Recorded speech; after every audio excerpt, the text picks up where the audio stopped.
Hello and welcome to Boats and Bushcraft, and more importantly, welcome to the pork and cider sticky dildo bush bread coastal cliff camp video. Now that was a mouthful to say, but yeah, as the title says, later on in this video I am going to be showing you how to make an awesome bushcraft dildo that is sure to impress the missus.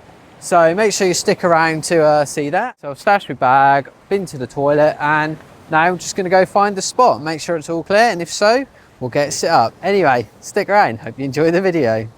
This is how the start of the camping trip's going. Fucking flat tyre. There's the culprit.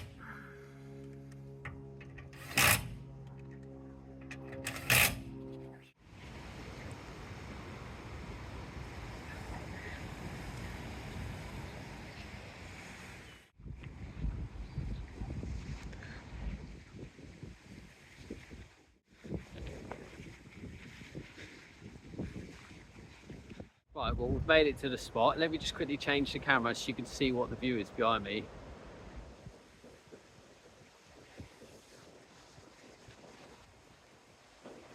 That's not too bad a spot, is it?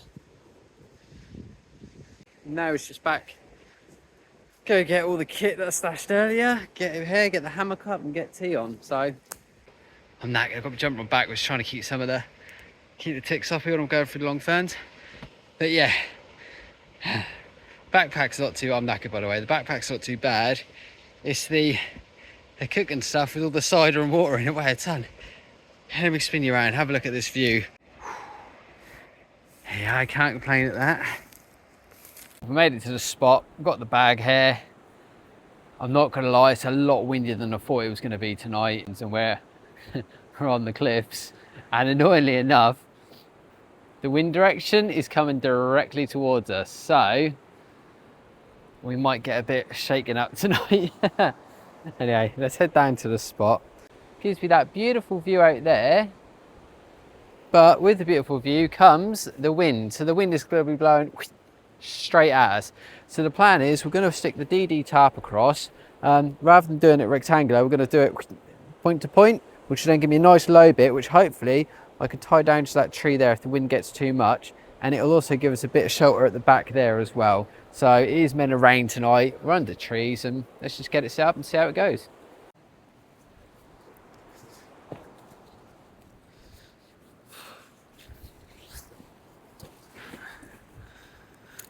Using the Caramore Bobcat 65 litre bag today.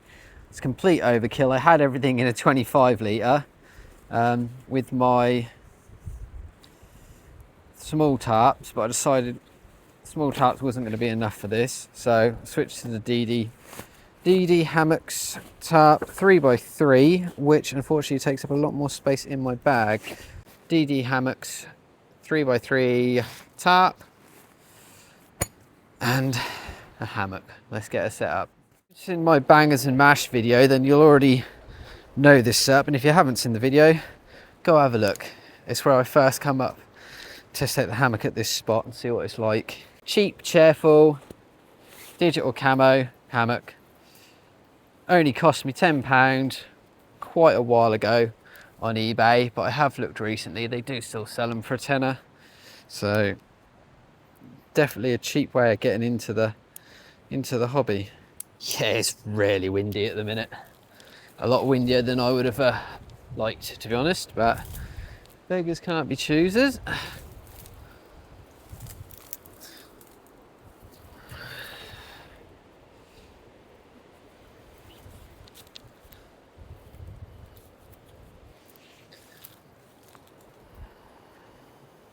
Not too bad.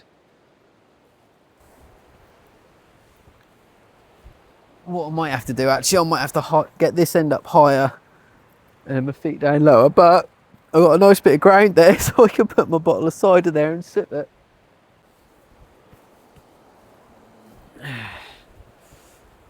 That's better. Oh. Oh, yeah, that wind's going to rock me something rotten. Right, there's the hammock up anyway. Well, part way up. Let's get the ridge line up and the tarps and see how she's doing. So we've got a deer behind us barking away already. So that will happen all night now because I'm probably in his territory and he ain't going to be too happy about it. And there aren't anything to worry about, it's just they're being loud and it can be very hard to sleep sometimes when you got a deer barking. That deer's going to do my nut in. Oh, fuck off, deer. Oh, forgot you could still hear me. Oh, dear. Yeah, he's just up the hill behind me. Oh, God almighty. It is really windy here. This might not have been the best of days to do this. I say all leading up to this, because I've got a night off from the kids, which is the rarest thing on earth at the moment. We've had a heat wave leading up to this. When I come down to the recce, it was like 28 degrees. And the day I want to come camping, obviously, you get this sort of thing. I said I was going to go for the diamond configuration over this. I don't think I'm going to now, actually, because to do that, I can only do 3 attachment points on the top. With this wind, I want to get as many attachment points as I can. So we'll just go for the basic A-frame. Now, I did get a message on Instagram from RJ Outdoors just to warn me there's also a fox likes to prowl around here, which would explain why when I come last time I found so many feathers. So might get a visit from a fox tonight. Sounds like we're definitely going to get a visit from a deer. Let's see what other creatures, as long as we don't get a visit from the old Bill. To be fair, all they do is move me on anyway, so I'm hardly going to argue with them about it. Just move on. But obviously, driving home won't be an option after a couple of bottles of cider, so hopefully they'd be fairly understanding.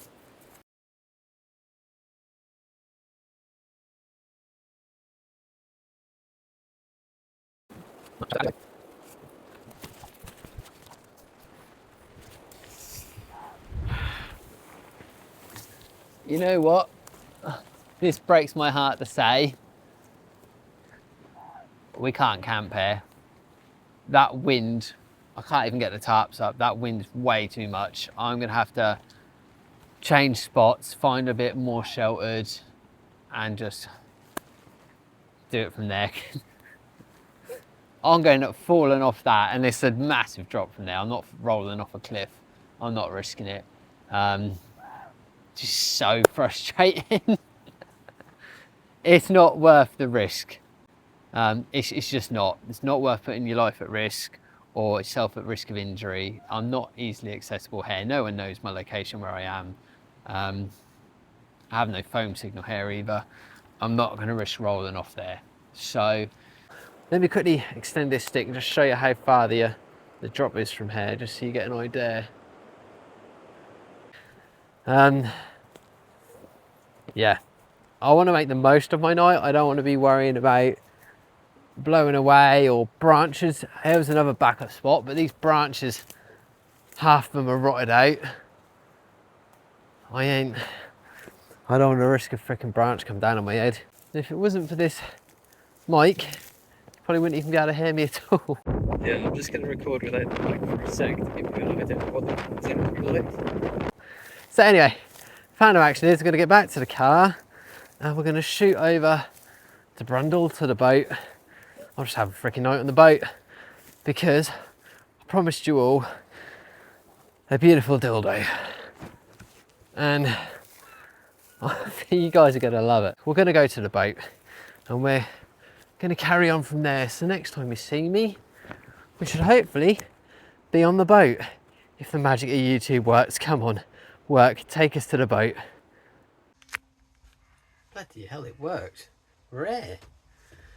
Anyway, it's a lot darker than it looks on camera right there. But we're on the boat now. It has been 4 or 5 hours since I've wanted to eat. So yeah, we're going to crack straight on with the cooking and let's get that dildo made. Been waiting bloody long enough. Now we're going to start cooking. So first job, gas on. get the bigger of the two, get that to start heating up. Gonna start with the pork and cider, super simple. All you need is pork and cider. Bearing in mind I've been dragging this around for the past 4 or 5 hours. Got my pork chops here. Norfolk Perry Windhill cider, which I'm gonna have a swig of because like I said, I've been waiting bloody ages now.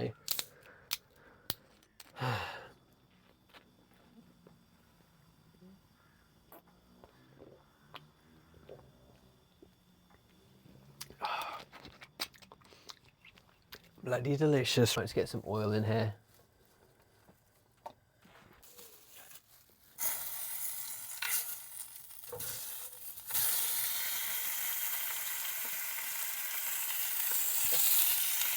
Fit 2 in there, that'll have to do. And now we need our cider. This is where it could potentially get messy and splash everywhere. Plenty of cider in there, perfect.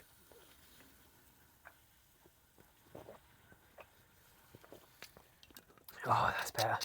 While that's cooking away, I really should make a start on the dildo. Right, let's be honest, you all clicked on the video because of the funny title. But I'm a man of my word, so I'm going to show you how to make a dildo with a few very simple ingredients. And all you're going to need for this is a mixing bowl, 100 grams of flour, 100 grams of Greek yogurt or Greek style yogurt, depending on your budget, some dill. Now what we're going to be making is some traditional bush bread. Now all you need is flour and Greek yogurt to make the dough, but if you like to mix it up like I do, keep the missus happy, sprinkle a little bit of dill and you've got yourself a beautiful dildo. So let's mix it up and see what she looks like. So yeah, this is how you make a dildo in a few very simple, easy steps. You're going to start off with, in my case, I'm going to use 100 grams of flour. Just put that straight into your bowl, mixing bowl, whichever. And you're just going to add 100 grams of yogurt.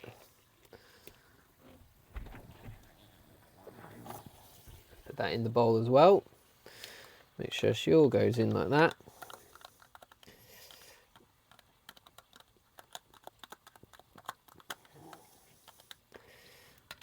There we go. And all you need to do next is just stir it all up. It's going to get so far and then it's going to start clumping as it forms the dough.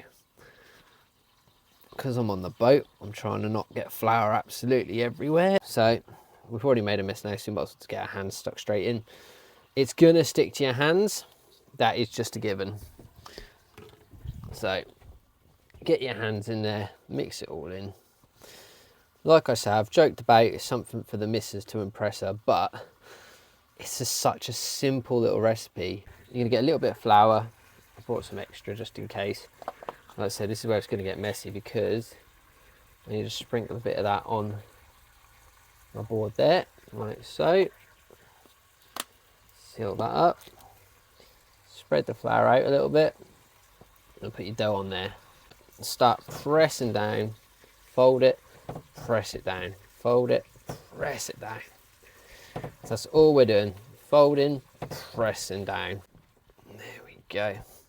Yeah, the idea from this video, I wanted to do some cooking and I thought, what's a Norfolk thing? I think my last video was samphire and mussels.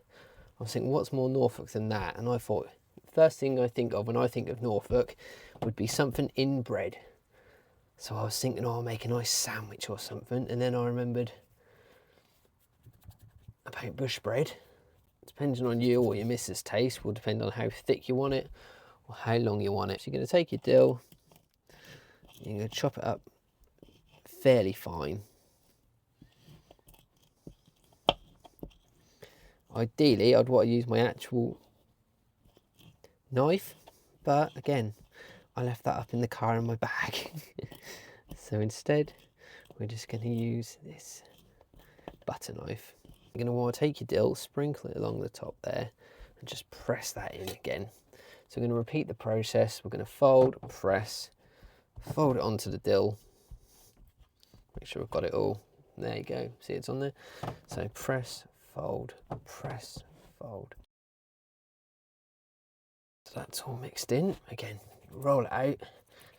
Depends on you or your missus' taste. Depends on how thick you want it and how long you want it. So there you go. There is your dildo. And if there's a bit too much there, which it looks like there is, you just take a section off and you can roll it up into a ball and keep some for later. It doesn't matter if the balls are level. In fact, I think you'll find most of the times there's one ball bigger than the other, but that's not a concern. So there you go, you've got your balls for later, and there is your main piece of dildo.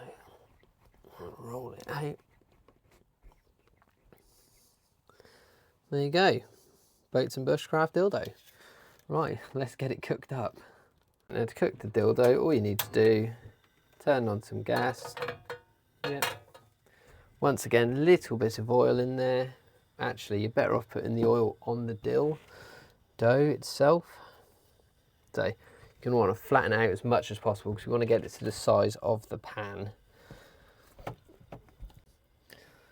All we're going to do is just lay that in there. Let that cook.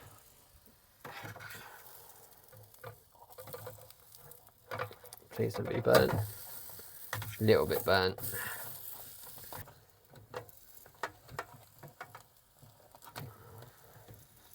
Right, what I'm going to do, I'm going to flatten out a couple more balls.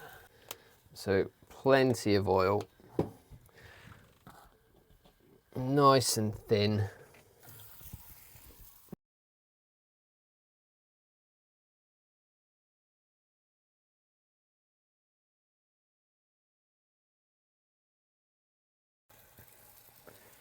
Not gonna lie, it's been a bit of an epic fail all round, really, hasn't it? I made some of these the other day and they've come out perfect, delicious.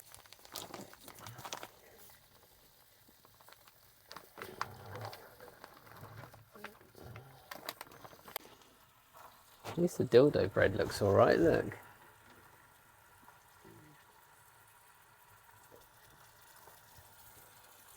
It tastes really bloody nice. Yeah, what I was saying, that dildo bread is bloody lush. Very nice, very simple to make.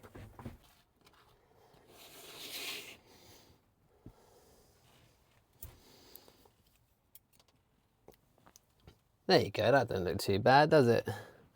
Now I'll put my sauce on.